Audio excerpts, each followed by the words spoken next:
difficulties that we've had. So welcome back, Cheney and Suzy. Thank you. Hi, good to hear you. Suzy, can I ask you the question again about whether or not you've ever experienced discrimination in the workplace? I've been quite fortunate in fact that I've been in my own business since I was 20. So I've been able to call the shots and kind of do what I wish. So thankfully, yeah, when you are the boss, you can't experience too much discrimination. I have had, shortly after I got married, I had clients when I was personal training going, I really want to work with you, but I am worried you're going to get pregnant and leave me and not be able to keep training, so I probably won't work with you. Even though the qualifications are great, it's too much, it's just a bit too risky. Oh my goodness. Oh my God. That's probably the maximum I've had. Doesn't surprise me at all. Can I ask you as well, when you've started your own business doing your teething jewellery, when you work from home and run a business like that, do you find that you have to organise yourself and be really self-disciplined and regimented?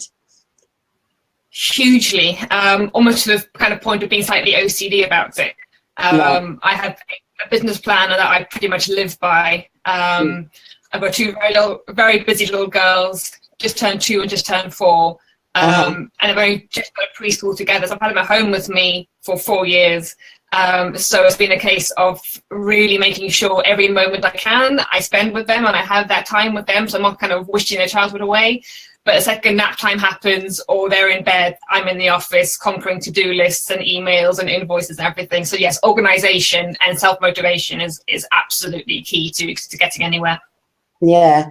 And to both of you, Cheney, I don't know if you want to answer this first. How long did it take after setting up your business to be bringing in enough money to be a real contribution to the household?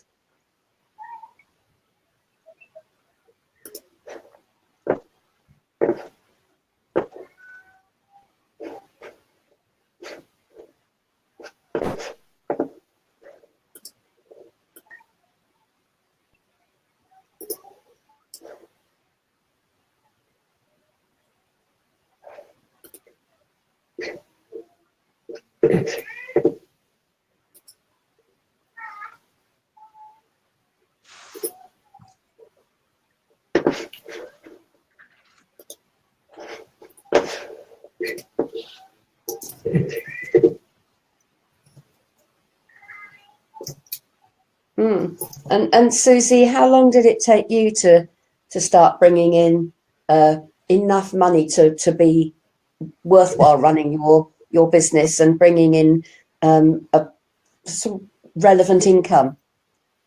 How long did it take you to start bringing in enough money to be worthwhile running your business? I'm getting 2 sounds coming in. Sorry.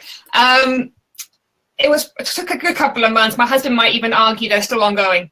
When it's growing business, you want to keep ploughing everything you have back into it. If you know it's got potential, you know they've got growth, possibility of growth to it, you kind of don't get to the point in just pulling it out for sake of having extra money in the bank when it could go into a company which will grow into much larger provider in the future. So initially I was just pulling out sort of minimal salary, just that would allow me to keep being a stay-at-home mum, which was one of my main goals of having the business in the first place. But took a good 18 months to start pulling out sort of a decent, considering I'm doing sort of 50 hours a week for the business at the moment, just sort of taking over my life.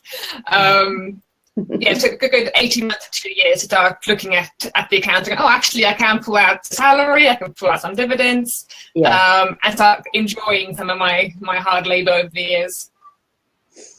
Liz, do you have any questions you'd like to ask Cheney or Suzy? Gosh, I think I would like, I think a lot of people out there want to know how you kind of get started, don't you? I mean, it's very... it's a brilliant opportunity, but quite scary. I've done it myself. So, but what are the top tips from the ladies? Yeah.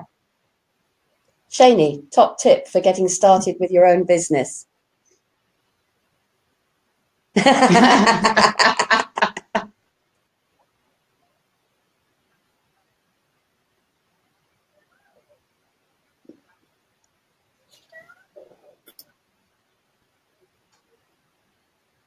Mm-hmm. And Suzy? To start it, I think when you're a mum, you can constantly put things on the back burner and go, oh yeah, well, next week I'm too busy, this week's too chaotic, and you just, and then years pass by and suddenly your kids are at school and you're like, oh, maybe we should do it now, and you could have been so much further ahead if you had just started it. So Yes. just make your plan, map out the first few steps, make sure whatever you're doing you're really passionate about, because it's going to get hard, and if you're not loving what you're doing, it's not going to last. Yeah. Like my business is my third child. It's the hardest thing I've ever done, except children. But I wouldn't have it any other way, because I love it, absolutely adore it. Yeah.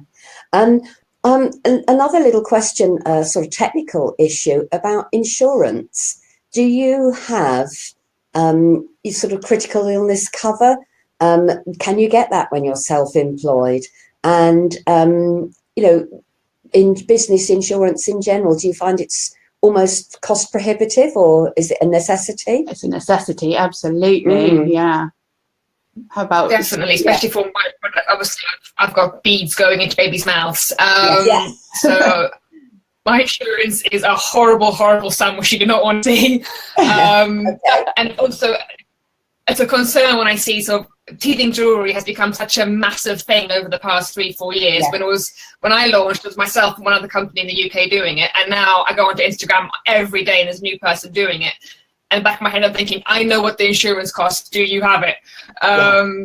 It's a very hard thing to get, and it's a very much a minefield, I feel, insurance policies, because they just kind of give you these giant policy packs with big horrible words in, and you go, oh, okay, I'll take it. But yeah, absolute necessity. I'm not too sure if you can get sort of critical illness cover self-employed, but I think once you're a limited company and you're then employed by your company as an employee, but I stand corrected in that, and I don't know all the ins and outs. But yeah, absolute critical. Before you even press the launch button, I think insurance has to be done. Totally agree.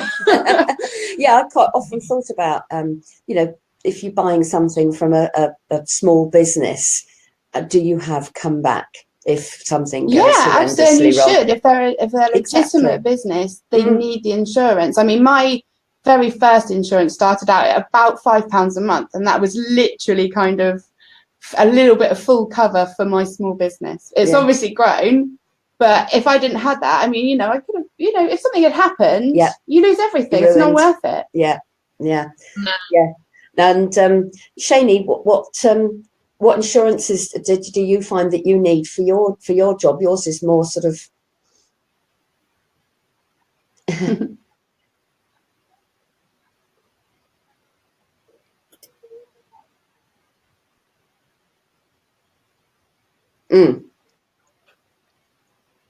Yeah.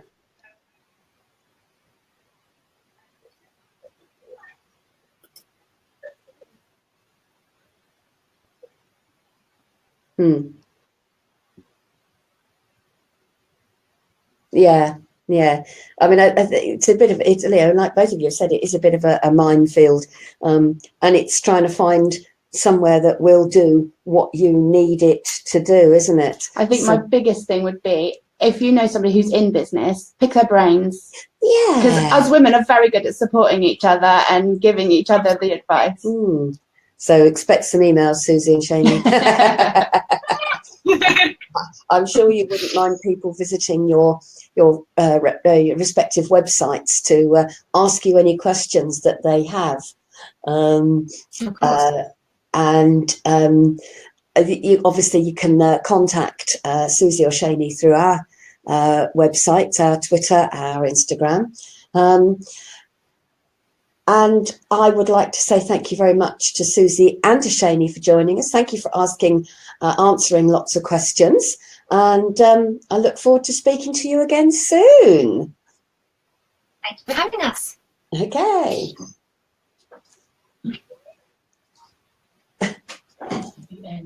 Yeah.